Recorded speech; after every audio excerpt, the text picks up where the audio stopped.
Great Lakes Prepping here today. I'm really pleased to be with Ruben from Underground Living. Ruben runs a very popular TikTok channel and a increasingly popular YouTube channel that has a strong focus on a very big project of his, which is renovating a 6,000 square foot underground nuclear bunker. And today he's been so kind as to join us to give us a bit of a tour of his bunker and maybe talk a little bit about the things that he's doing to it and maybe some of the features. So Ruben, I'll hand it off to you if there's anything you'd like to add about your bunker and about your master plan here. All right. Yeah. Welcome. Thank you for having me. And yeah, it's actually been a really fun project. We've been here for about a year. Like you said, it's about 6,000 square foot of space, which is a lot to take on. But I think we have a plan for every part of it. So people are like, "Oh, hey, do this." I'm like, I can't add anything. I've already accounted for all the space we have. But it's an old AT&T. It's nuclear hardened, so it was made to withstand a nuclear fallout, near miss. People sometimes ask me, well, what does that mean, near miss? I think it means as long as you're not in the crater where you get disintegrated, you're okay.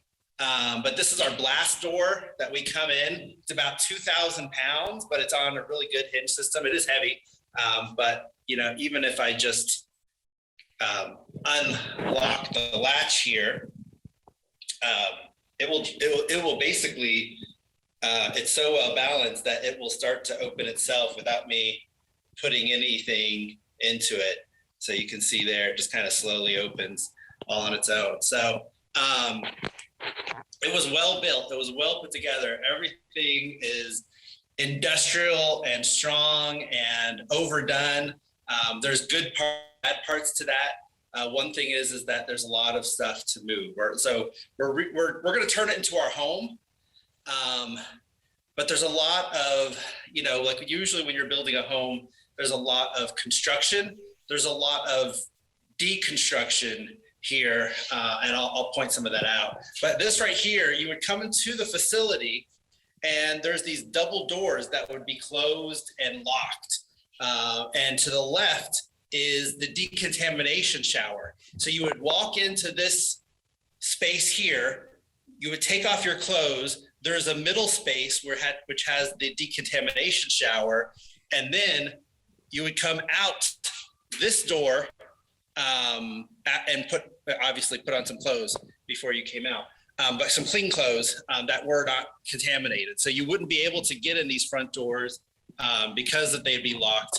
You would have to go through the decontamination. We also have a little maintenance closet on the other side, but that's not nearly as exciting. The previous owner, or he had someone who was going to buy it and started renovating it previously. They took out the shower of the decontamination shower. We're going to put it back in. We're going to let me show you real quick. You come in here. And we've got a bunch of buckets and stuff here, but there's a little lip here. I'm going to basically build this wall. It's hard to see. I'm going to build this concrete wall up and then just make that into a shower, make this into a hallway. I would show you this other room, but I lose my internet connection when I go there, so I can't do that. But then I'll turn this room where you would have gotten dressed after the decontamination, we're going to turn that into a functioning bathroom. So there'll be a toilet in here and a shower in here. So we'll have kind of like a general full bath right here. This, as you continue on, you come to the pump room. So because everything's below grade, we're about 25 feet below the ground.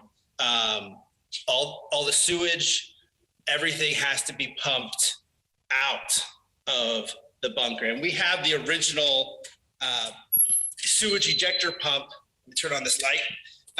Still, I mean, we had it refurbished basically, but this is it. It's going to have to be repainted a little bit of rust at the bottom, but this is it. So all the sewage comes into this, and there are two 2 horsepower motors on the top of this. These motors are original and still work fine. The thing we had to get refurbished was the pipe that the motors connected to down below had rusted through. So we had to replace that pipe. But otherwise, everything worked. We used the original cast iron suction thing at the bottom. Just had to rewire the motors, put them back in. You'll see here, actually, I'll show you some other spots, but this right here is I guess this is this is a 3-inch or a 4-inch, I forget. But I mean, it's a pretty heavy duty cast iron pipe. This is a joint, a flexible joint. So in case of a nuclear explosion, all this pipe system will actually move with earth movement so that it doesn't actually damage any of the infrastructure of the bunker. And you'll see in a lot of the equipment, look down here, almost everything's on springs and flexible conduit. So that would make sure that if there was an explosion, everything nothing's destroyed, basically. So this is a large panel we have here. This is a motor control center. I think we have 3 of those. One's covered up from the previous renovators, but this panel controls the motors to the ejector pump. We also have the original hot water tank here. It's a 100-gallon hot water tank. And now you think, okay, this is a 60-year-old hot water tank. Isn't it, usually hot water tanks only last a year, or like 10, 15 years, right? At most. And that's if you take good care of them, good maintenance, sometimes it's 7 years. Well, this hot water tank is actually a copper silicone alloy. So the copper basically will last forever. The silicone helps it last even longer. I did have to fix this. The screws for the elements were too big, so I had to put in a bushing and put just sort of regular standard size elements in here. But it's super efficient. Like, you put your hand on this and it's cold to the touch. This is actually connected. This is a solid welded tank. Like, it's thick copper silicone. Like this tab right here, which is a good 1/4 inch to 1/2 inch thick, is welded to the tank and would be used to lift it out if you wanted to lift it out of the space. Originally, there was this pump here, and because it has a 10,000-gallon stainless steel tank outside, it would pump water in. It has these sort of pressure bladders, and that's where you get your pressure for the bunker. We had to bypass this. Well, first of all, this pump didn't work, but we also, in order to just move in, because we're living in this while we're renovating this to a home, and we're living in it at the same time. We needed water faster than that. So we bypassed the stainless steel tank for now, and disconnected the pump, and we're just connected to city. We did have to trench out the line and everything and connect it to city water. But there was city water to the property, but not to the bunker directly. It just went to there's a spigot outside and like a small little hydrant, and then there's the tank, and it was all connected to that.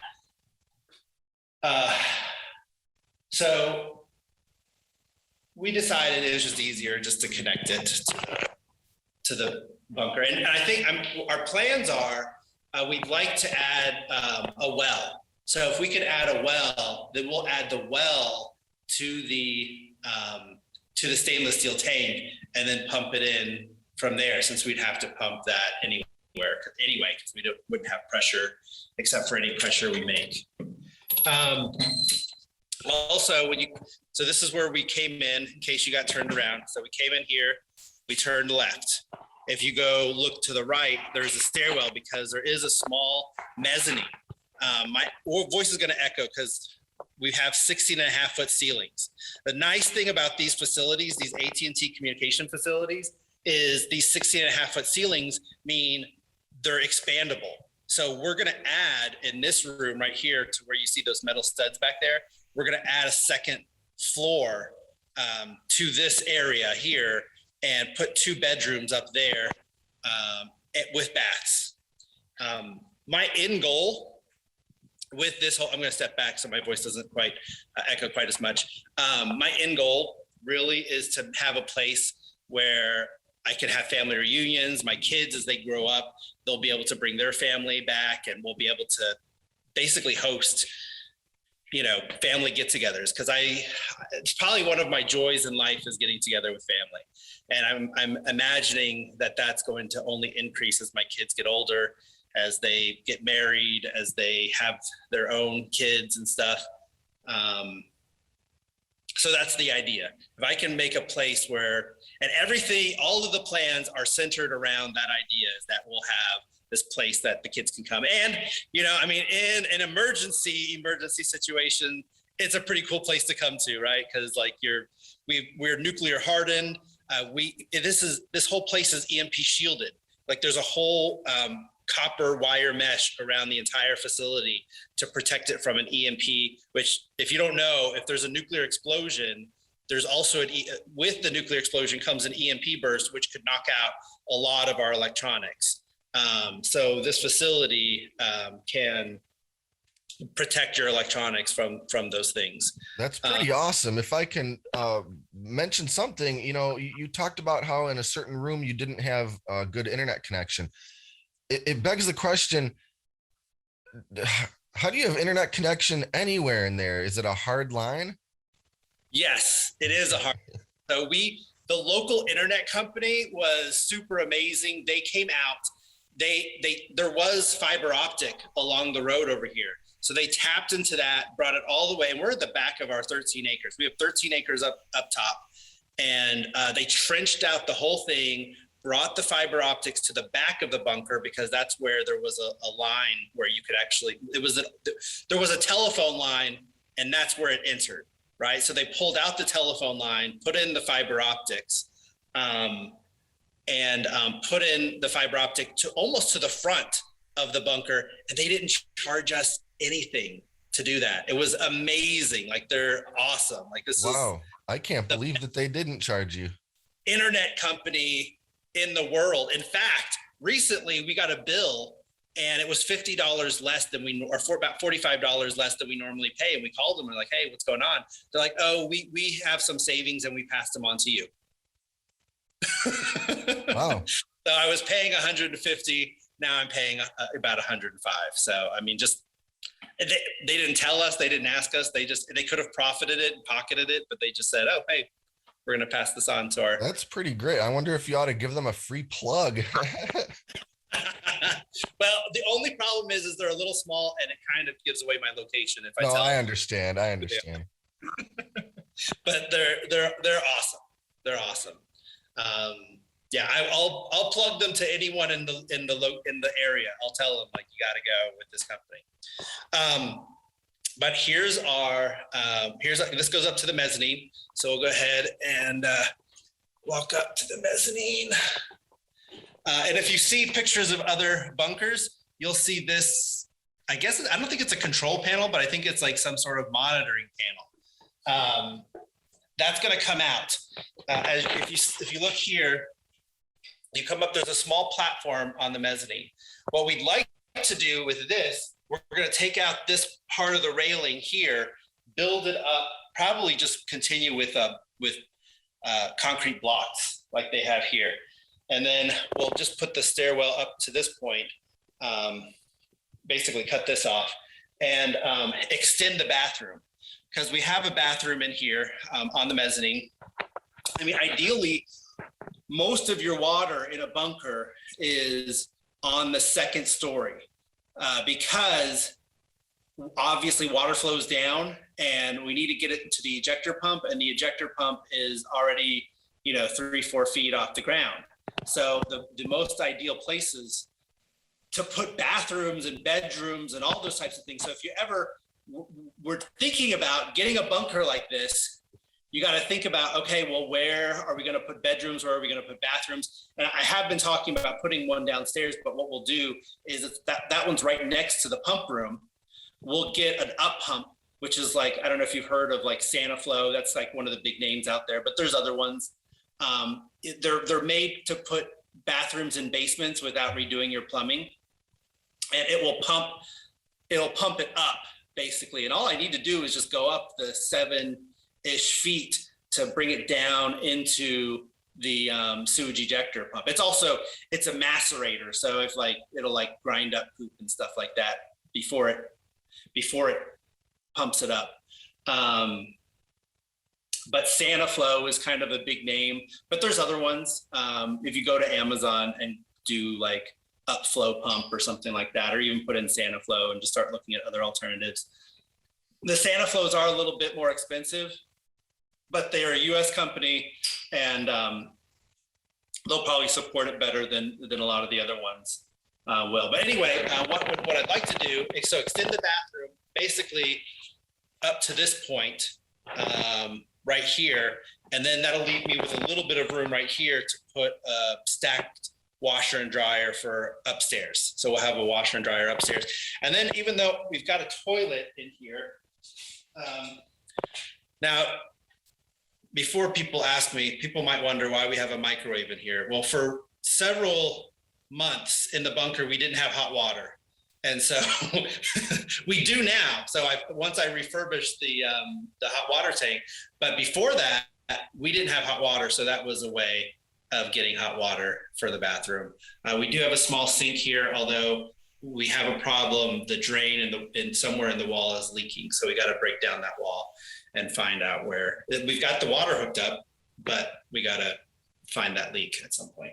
But what my thought is in here is, what I'd like to do is actually not put the toilet in here, put a shower in here, and then a toilet where this monitoring box is, because that way, if someone were taking a shower and you still needed to use the bathroom, it just makes it more functional, a more functional space to have. It's if you had the toilet first, then, or if you have the shower first, then if someone had to use the bathroom, they couldn't do it because someone would be taking a shower. But in the other way, someone could still use the toilet without disrupting the person showering. So anyway, I was just looking at pictures the other day and saw one of these in somebody's pictures, exactly the same thing. So, okay.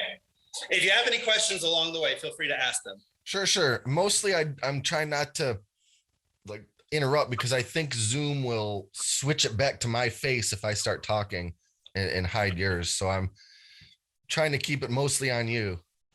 All right. Well, I'm happy to continue, but again, if you feel free to ask them. So this is the mezzanine.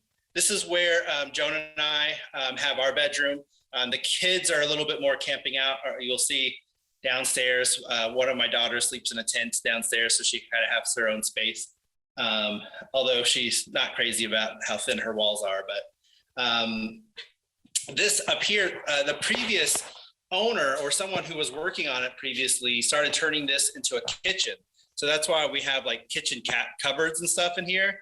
We just left them because we're going to get rid of all the wood and drywall that's in the bunker, because we don't want to deal with wood or drywall potentially molding, mildewing. And it's not so much about the stuff you can see, it's about the stuff behind that you can't see, like where it's connected to the wall, or where it's inside the wall. Like we just tore down, downstairs, you saw that big wall we tore down. There was mold, there was black mold in there. And we knew we were gonna take it down to begin with the possibility of black mold, but it wasn't until we took it down that we actually found black mold. There was black and yellow mold in there. but we're using them for now while we're here and renovating and everything. This will turn into a bedroom and a bath as well. So that we'll have two out in that other space when we build that second floor there. We'll have this one. Each one will have their own bathroom. Because again, the idea is if I'm going to have a family reunion, family's going to come, I need each room to have their bathroom because, you know, if you've ever done a family reunion with large groups of people, every room has to have their own bathroom. That's just the rule. I mean, you could maybe like share two bathrooms or one bathroom with two rooms, but ideally they have their own bathroom. I didn't show you this downstairs, but I will. So right now there's an ironing board in front of it, but there's actually a mezzanine door, that opens right up to, oops, making a mess. Okay. It opens right, it's locked right now because it just opens up to the downstairs floor. So that goes, the first step is a doozy right there. So I'll show you that door from downstairs, but this will basically be, there'll be a hallway here. It'll go right to this door. So we're trying to use what's built in as much as possible. Let's go right to the door. And then there'll be two bedrooms at the end, or at the beginning and at the end of that hallway. Up here, you'll see this is where the vent for the sewage ejector pump comes up and it goes out there and out the room that I can't go in, that I lose my Wi-Fi. And then this is where the waste goes out and gets pumped into our septic tank. We have a septic tank outside. I think that's pretty much it for the mezzanine. You can see also, you know, you'll see these kinds of things all around, probably mostly come out. The previous renovators, this is another motor control system back behind. They put up some drywall. We're just going to take it out. Like, I don't know why. There's a lot of quick fixes from the previous renovator and just waste of space. So we want to recapture that because that's going to be our hallway to the other spaces. Going back down from the mezzanine, let me show you this room. So this is the room you would come into. So this was the entry again. We just walked, we're continuing on from that entry, and then the pump room was there. And now you would come to this room. There was a wall here. This is the wall that had black mold that we took down. Those are the original metal studs. And this room had some equipment in it, but it was also a room for basically like office stuff. So there'd be a lot of like, you know, people here or whatever that would work in this beginning room. We're going to turn this room, because we're going to build that second story, we're going to turn this into a huge pantry. So basically, I mean, I really think it'd be a prepper's dream pantry because it's going to be bigger than most bedrooms. It's going to be bigger than some of our bedrooms here, including the bath. Basically, my wife, she wants to be able to shop at our own place. She doesn't want to, like, if we could just go to the grocery store once a year, I think that's what she wants. Or less, if we can start canning our own stuff and growing our own things. So that's something else we'd like to do eventually once we get the renovation farther underway, is to be able to you know, grow our own food, be as self-sufficient as possible. But yeah, we're going to expand this. This will be a pantry. We'll have a door here, and then we'll have a door that leads into that other room, because that in this room is where we're going to have our dining room table. So this is where, sorry, it's a mess right now because we're taking metal. See all this metal in the ceiling. We're taking all that down. It's not structural. It was just there because, like I explained with the springs, everything was built in order to not have any issues in an explosion. So the idea was you could have it on springs on the ground, but it was also attached to the roof. So there's all this framework basically to attach the telecom equipment to the roof. But this space right here, we're gonna have a dining room, large dining room table there. Again, it's gotta be big enough for family reunions. The other side of this room, is going to just be like chairs, sofas, small coffee tables. And then the back corner, so we have our dryer here because there was already a 2-tin line there. So we're just taking advantage of it. But in the back corner, that'll be our kitchen. Probably some sort of island connected to this pillar here. And so there'll be counters in both corners, both walls of the corner there. And then, like I was saying earlier, we need to minimize the amount of water drainage, right? Because it's better to have all that stuff upstairs. So we could have a kitchen upstairs. The problem is with the kitchen upstairs in these spaces. In fact, we almost bought a bunker that had been renovated, and they had their kitchen upstairs. It makes a lot of sense because, like, basically where that mezzanine was, that was their kitchen. It makes a lot of sense for drainage, right? You just bring it down out of there and put it right into the drain. But they only had in that bunker 1 bathroom, right? Oh, they had 2. One was a toilet and one was a shower, and that was it, right? And so they worked a lot more with the structure. But what we'll do is, since this back wall also lines up with the pump room, is we'll just drain it along the wall to the up pump, from the kitchen to the up pump, and all of our drainage will go into that up pump and then put into the sewage ejector and then eject it out to the septic system. So, well, not to mention, if you put your kitchen up on the mezzanine, you'd have to bring everything all the way downstairs to your dining room. Right. Well, I mean, you could eat in your kitchen. I mean, it's a big enough space, and that's what they did. They had a large table in the kitchen. They would eat there, right? So with their design, it was a little bit different because, but what you would have to do is you'd have to bring your stuff all the way down the steps into the bunker and then back up into the next into the next level. So it was a little bit. We just didn't like that layout as far as like bringing stuff down. And since we're planning on building all these rooms anyway, it makes sense for us to put all the bedrooms upstairs with bathrooms that all drain down. Because there's 2 more bedrooms that we have planned for a different room. We're going to build a second story too, and there'll be 2 more bedrooms. So that's 5 bedrooms. It just made sense, since each of those, we want each of them to have their bathroom. It makes sense for us to try to drain all of those down and then just deal with 1 kitchen drain, right? And a bathroom that's also right next to the pump room, like that shower, the old decontamination shower, and where we're going to put the other toilet right next to it. That's right next to the pump room. So it's easier to get it into that. And then this is right next along the wall of the pump room. So if we put a large PVC pipe across the back, obviously we'll cover it and everything, so you won't see it, but it will basically go to the pump room and drain and go to the up pump and come up. So that was like the most efficient way we could think of doing it with all the stuff we wanted to put into it. Mostly my big project right now is I got to get all this metal out of the ceiling, and that's a huge project. I mean, you could try to just sawzall it down. Some of it's like, you look at this, right? You see these, this piece right here that goes kind of across and then comes down. It's like a kind of with like these little side things. Like, you look at that and you think, oh, okay, that's not a big deal, right?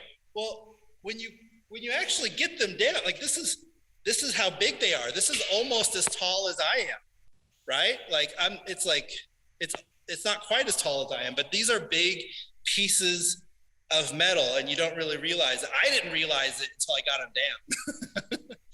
And so, I mean, everything's coming out bolt by bolt. We're trying to save stuff, so we may end up repurposing this metal for a solar system stand, right? And so it's heavy, it's strong. We bolt it down into the, stake it down into the ground, and it's not going anywhere.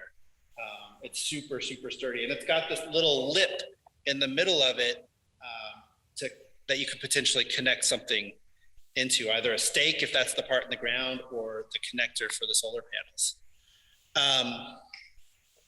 Okay. You also interesting. So this room was the equipment room. So all the telecom equipment was in here. This is the second biggest room of the bunker. And so here, I was just looking at this. We've got these large, huge coaxial cables that come into the bunker. I'm not sure. I imagine one of them hooks up, because we have a 170 plus foot tower outside. So one of them probably hooks up to that tower.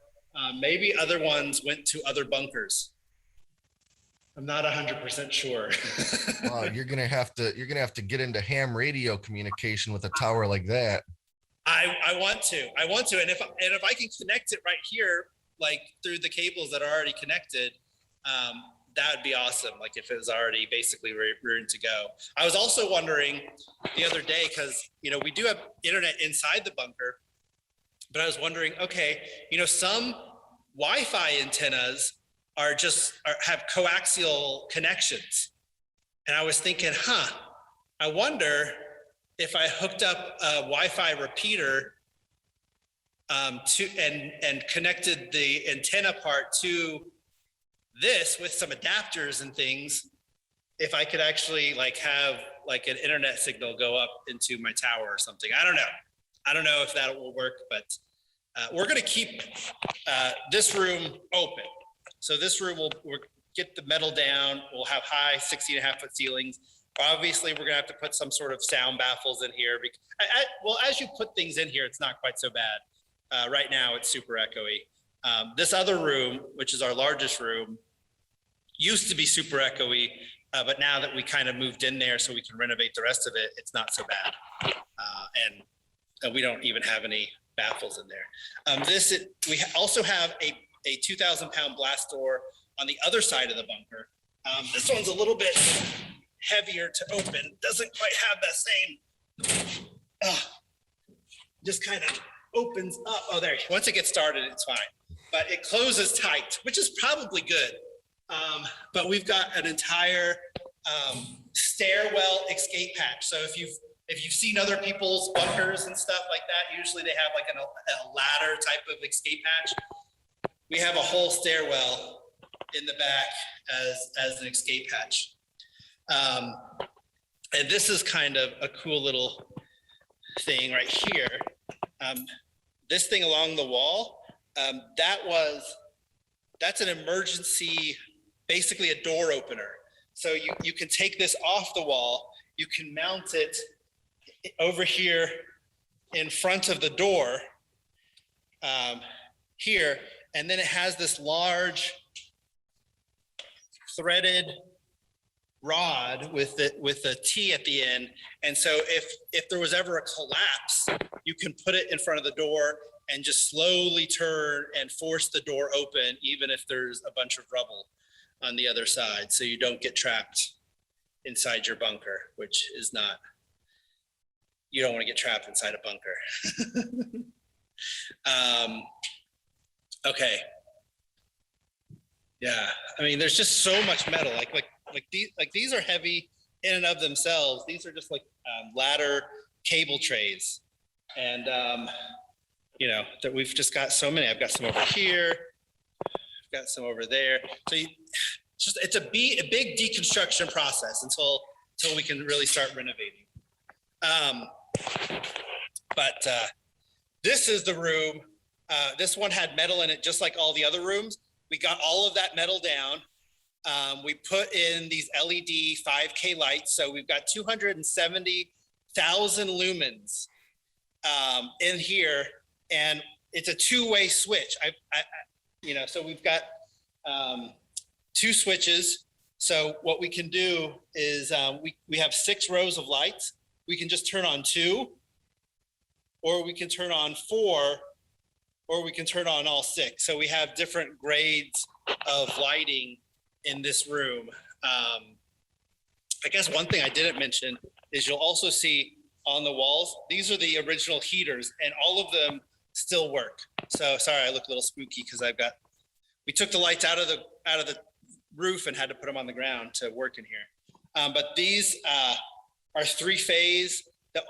The only sad thing I find about heaters is they were super efficient in how they build this. So heaters don't need a neutral, right? So unfortunately, I can't reuse if I take those heaters out, I can't reuse the wiring for electrical outlets because it has no neutral. It's like 2 positives and a ground, and then that's it. So I have to, anyway, I was really hopeful I'd be able to just take that wiring. I mean, I guess I could maybe, try to push a neutral through it or something, but that with wires already in it might be hard. Anyway, but we've got what I've learned and what I've been told, some people have disagreed with me. There's, I guess, a debate out there. I don't know who to believe. But from what I've told is electric heaters, whether they're 50 years old or recently purchased, are as efficient. The old ones are just as efficient as new ones, because they're almost 100% efficient, because almost all of that energy turns into heat, right? Especially with this type of heater, like it doesn't glow, it doesn't turn into light energy, it just turns right into heat energy. Well, but the problem is that electric heat is just expensive. So it's not that new ones are going to be new electric ones are going to be more efficient, but just electric heat in general is expensive. So my plan is to actually put in radiant floor heating. And the nice thing about radiant floor over hot air heating for a space like this is that radiant floor heat tends to stay at the bottom half of a space, and air heat tends to stay at the top half of a space. So you have to heat it way more with forced air heating than you do with the radiant floor. And we don't need air conditioning. It's cool down here pretty much all year long, but it does get a little cold. It's not like freezing. Like it's going to get maybe 55 degrees here, which is not comfortable. Like you're not comfortable at 55 degrees. Like you'd have to bundle up to be comfortable at that temperature. So we do need to put in some heat. Even like 60 isn't comfortable, right? Like it's not like that's not like where we're used to the kind of heat cold we're used to as far as temperature goes. So you'll see here, this is my one daughter, sleeps in a tent. She's got, I don't know if she's gonna want me to show her. Oh, it's not so bad. Just got a bed in here, and then she has, computer and desk and stuff in there for her to work. We homeschool. Oh, sorry, I'm flipping it. We homeschool, so they need access to internet. We had internet right away when we moved in, like pretty much that first week. Before we had water and sewer, we had internet.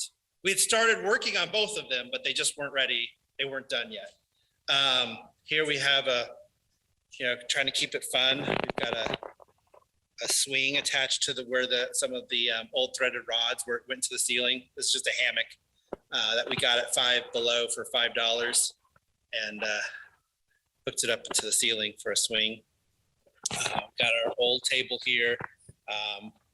And this is just sort of a makeshift kitchen because we don't have running water in our kitchen. This is an old Berkey. It's like the bottom of a Berkey filter that we fill with water. And then somebody gave us this sink that we brought in here. And then we just collect the sink water into a bucket and walk it outside and dump it a few times a day. bunker kind of stuff. But yeah, I mean, some people have suggested, well, why don't you just flush it down the toilet? And I'm like, seems like a waste of really good water to take our dirty water and then put it into to flush. I don't know, because there's a whole thing of water in there, so we'd just be wasting water. I don't like that. I don't think it's.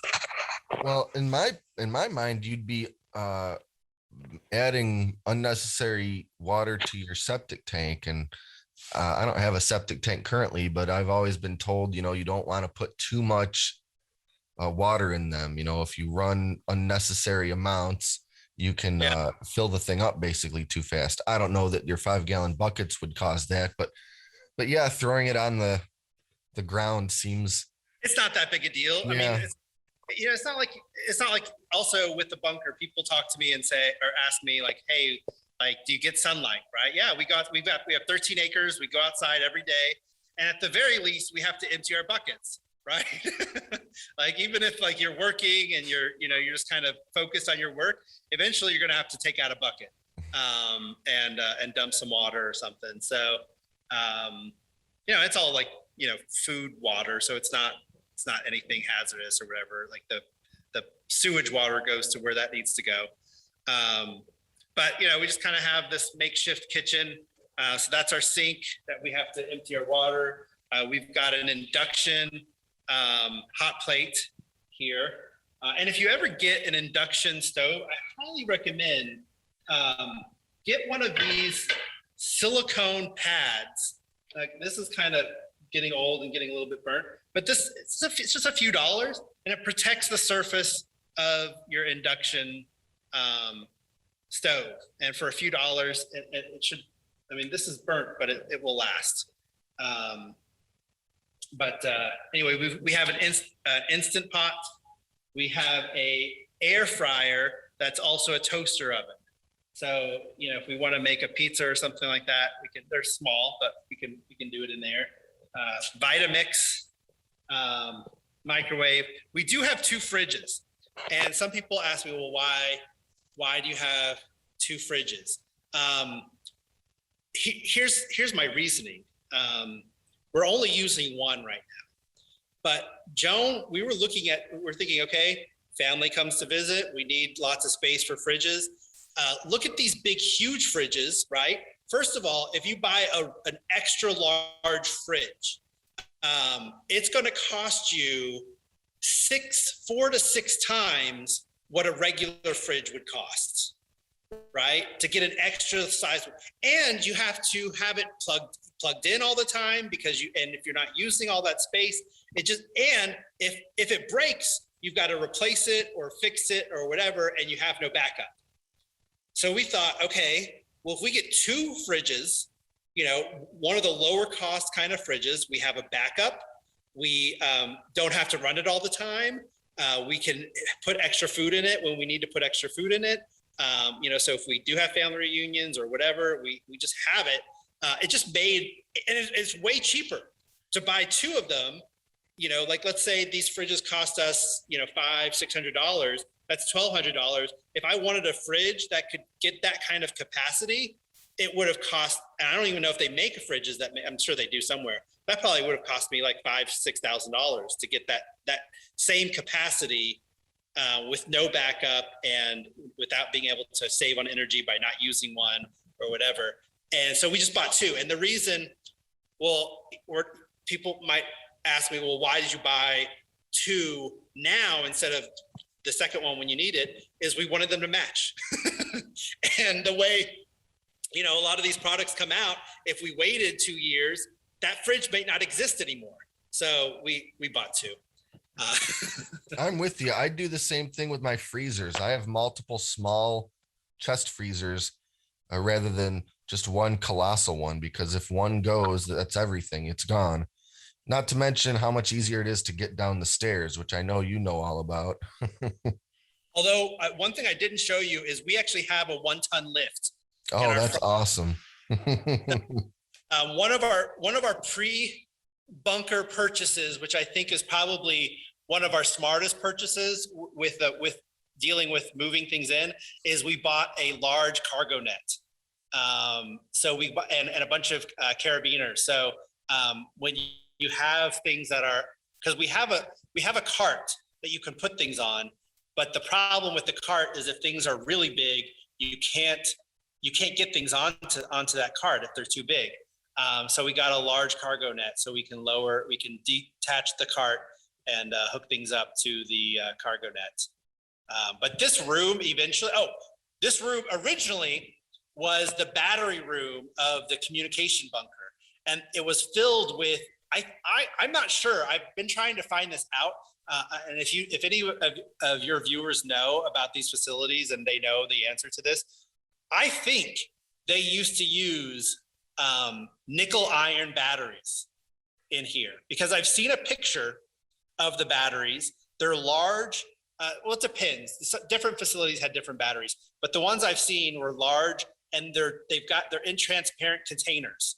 And usually a nickel iron battery, I don't know if you're familiar with nickel iron batteries or not. Mm. Okay, nickel iron batteries are also called Edison batteries, and they were not invented by Edison, but they were patented by Edison in the US. All right, and they're an alkaline type battery. That means they use a distilled water with chemicals in it as opposed to an acid type battery. They're a little bit larger than regular batteries. They're usually in a transparent container. If they're not in a transparent container, they have a little window because they do require a little bit of maintenance where you put distilled water in them as their water level goes down. So you just basically make sure that they're at the right level. There'll be 2 lines, and it'll say, you got to keep it below this line and above this line. Sort of like, parts in your car or whatever, where it kind of says, okay, like with your oil, like keep it right in between here. The cool thing about nickel iron batteries, there are a lot of negatives. They're expensive. They off gas. They're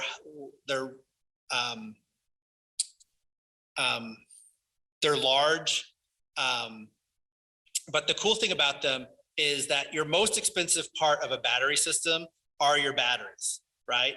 And these batteries will last 20 to 30 years, which is better than most lithium batteries.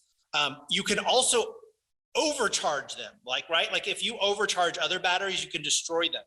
With these batteries, you don't destroy them, but what happens is the water level goes down a little bit faster. And that's where the off-gassing comes, because you're actually doing electrolysis. There's like hydrogen and oxygen being released. So they need to be vented. But you can abuse them, you can overcharge them, you can drain them, and you won't hurt. I mean, not the water level. That's the only thing that'll hurt it, is if that water level goes down and the plates are exposed. But here's the really cool thing. After 20 to 30 years, you can redo the alkaline solution and they'll last another 20, 30 years. So like basically they could last forever. People have actually taken 60, 80-year-old Edison batteries, refurbished them, and got them to work.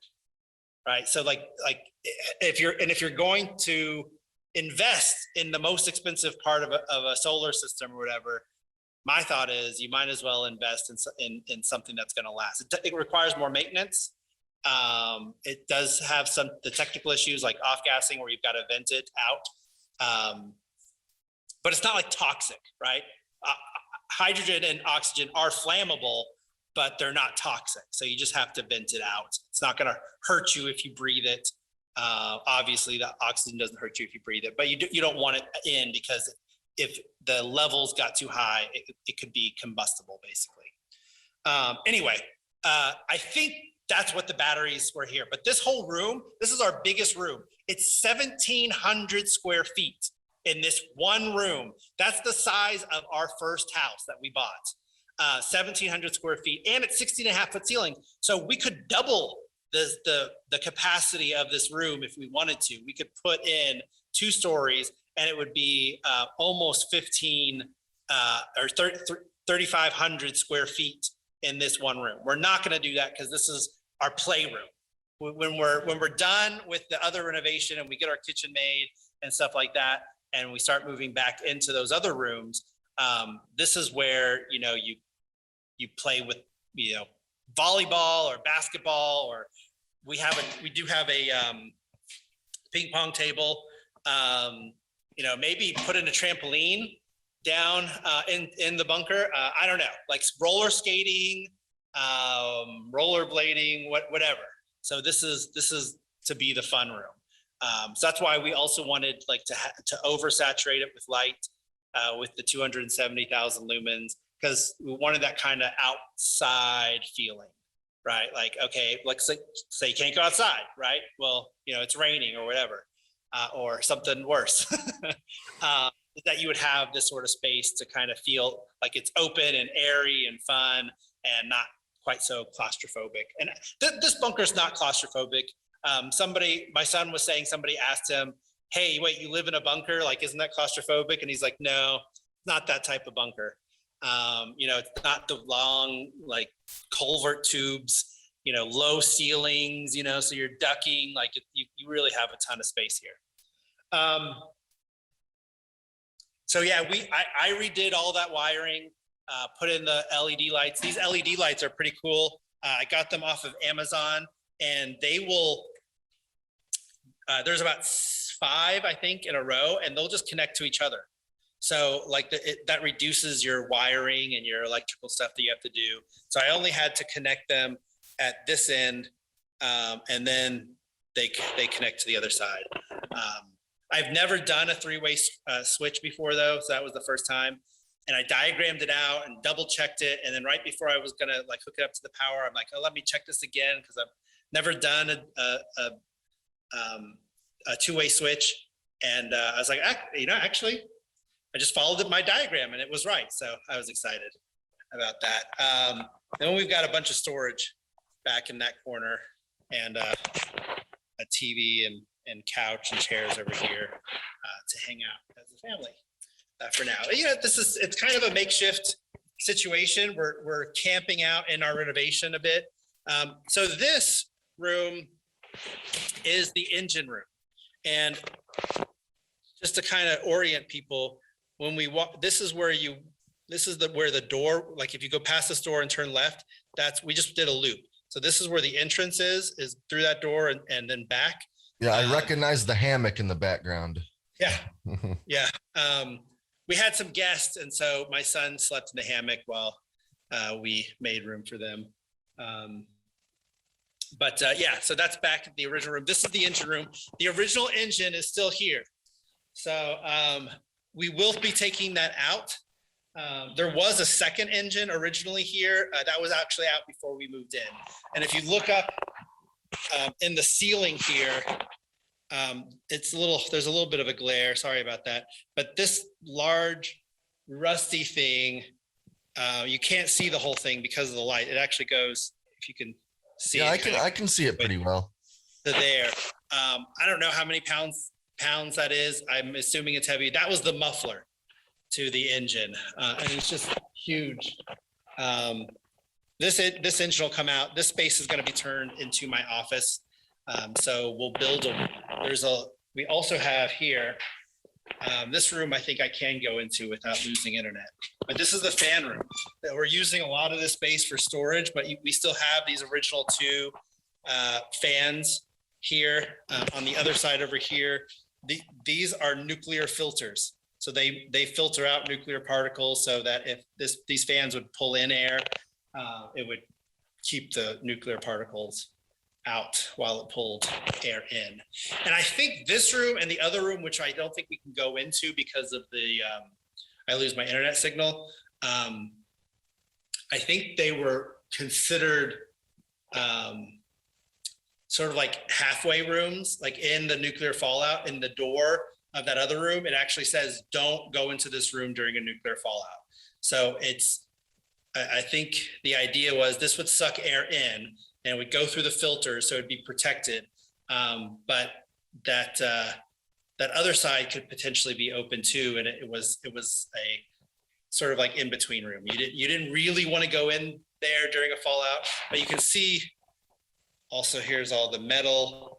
Some of the metal we're taking down. Here's some of the larger pieces back behind that door. There's some pieces which are too big to put in here because they're 20 feet long.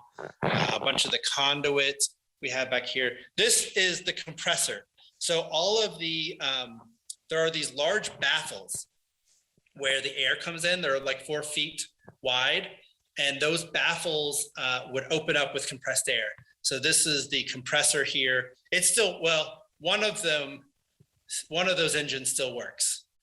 The other one, I don't know. It doesn't work, I guess. And the same with these fans. One of these still kind of works, and the other one, it will kind of work, but it kind of smokes up too. So I don't really put it on. And then I hope I don't lose internet connection over here. But on the back side, this is where the filters are. This large thing back here, which is sort of like the sewage ejector pump, is the sump pump for the bunker. And so when there's water that starts, and it still works, didn't need to be refurbished or anything. So as water gets into the French drain that's around the bunker, and it builds up, it will pump it out. And it goes off in heavy rains.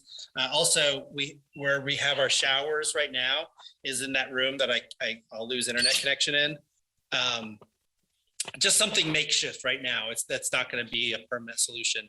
Those showers drain into the floor, and after a shower, our sump pump will kick on and drain the water out. So anyway, it's good to know that they still work. And then here's all of our electrical panels. We've got lots and lots of panels all over the place, all my tools and stuff. It's a little sad because I've got all the tools to potentially work with wood and cut wood and do all those things with wood. And I feel pretty comfortable with wood, but we basically decided we weren't going to use any wood in the bunker. And so none of my tools are really very helpful. Every once in a while, like, okay, I need this, cut this thing to do, something makeshift. But for the most part, I'm not really using any of those skills or tools or anything. I did just order a welder and I can weld, but I need to be better. I need to practice. So hopefully I'll get some practice in soon. I haven't opened the box yet. Anyway, I think that's pretty much it. Like once we go through these doors, we're right back in the entrance, the mezzanine, pump room, entrance, and back door of the bunker. That's pretty cool, Ruben. I gotta say, it's probably gonna be the object of a few people's envy who watch this video. It's pretty neat, and yeah. If you ever get one of these facilities, they are out there. You can buy them. Most of them are owned by private owners. Now, this facility is actually not one of the largest facilities. There's actually some that are 60,000 square feet. That's 10 times what mine is. And it's 2 stories. So yeah, I mean, if you ever get a chance to buy one of these, jump on it. They're awesome. Unless you're thinking about doing it as an investment. This is a horrible investment as far as like flipping or thinking you're going to make money off of something like this.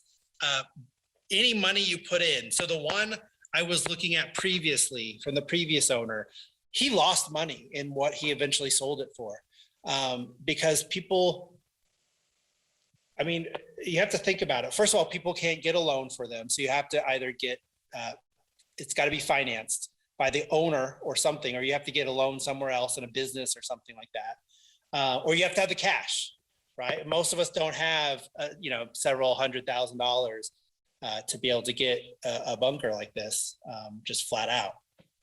I didn't. I did have to put a sizable down payment for it.